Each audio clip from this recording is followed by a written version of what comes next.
Good morning আমার Mahanta family, তোমাদের সকলকে ওয়েলকাম। আশা করি তোমরা যে যেখানে আছো খুব ভালো আছো। আর জগন্নাথ, আজকে জগন্নাথের পুজো রয়েছে সব জায়গায়। আর এই যে সকাল কিন্তু এখন বাজে চারটের সময় মোটামুটি ব্যাগপত্র তো প্যাকিং রয়েছে। আর এই যে বরযাত্রীর বিছানাপত্র, আর কারো তো ঘুম ভাঙছে না, আর আমার ঘুম ধরে না। আর যা যা কেনাকাটি করেছিলাম না, ঠিক এখানে গুছিয়ে গাছে রাখলাম, রেখে বেরোচ্ছি আর সবাই মিলে। আর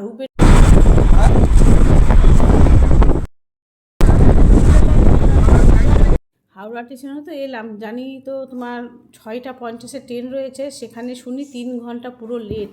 আর এত খিদে পেয়েছে, সকাল সকাল বাচ্চারাও কিছু খায়নি, আর আমি তো শুধু হাফ কাপ চা খেয়েছি, আর কিছুই খাইনি। আর খিদে পেয়ে গেছে, সুগারের তো।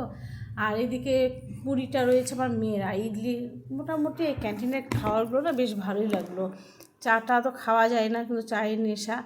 আর 3 ঘন্টা চারটেখানি বলো, যে বসে বসে এত বোর হচ্ছে, কখন যে পৌঁছাবো ঠিক নেই।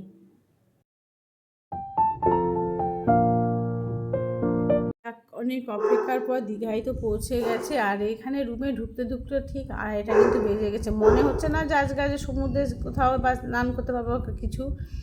আর এই যে যেখানে যায় সেখানে না আমার শিব বাবার কিন্তু বেশ ভালো মূর্তি থাকে এই হোটেলে, তার দিচ্ছি ঢুকতেই প্রথমেই। আর বাচ্চা কাচ্চাও বিরক্ত হচ্ছে, এক একজনের অবস্থা মানে বেহাল। এক কথায় এত গরম পড়েছে না, আমি কখন যে নামবো, দেখো অবস্থা কী হচ্ছে চোখ মুখের। তো তাড়াতাড়ি করে গিয়ে না চেঞ্জ করে বসে স্নান করি, এত অস্থির লাগছে। তো ওরা বাচ্চা, আমরা তো একটু বিরক্ত হচ্ছে, আর বাচ্চা হলে তো আরও কত বিরক্ত করে ভাবো। তাহলে ফোটা টেনে ওদের অস্থির হয়ে গেছে। আর এই যে এটা আমাদের রুম রয়েছে, মোটামুটি আমরা 3টে ফ্যামিলি 3টে রুম নিয়েছি। তো এই রুমে আমার ভাইকে রাখবো, বাচ্চা কাচ্চা এটা সামনাসামনি, পরেরটাতে আমাদের, তারপরেটাতে ওদের।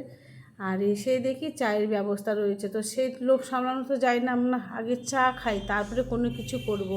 আচ্ছা, তো চা খেতে খেতে এই ভিডিওটি এ পর্যন্তই। আবার নতুন ব্লগ নিয়ে আসবো। টাটা।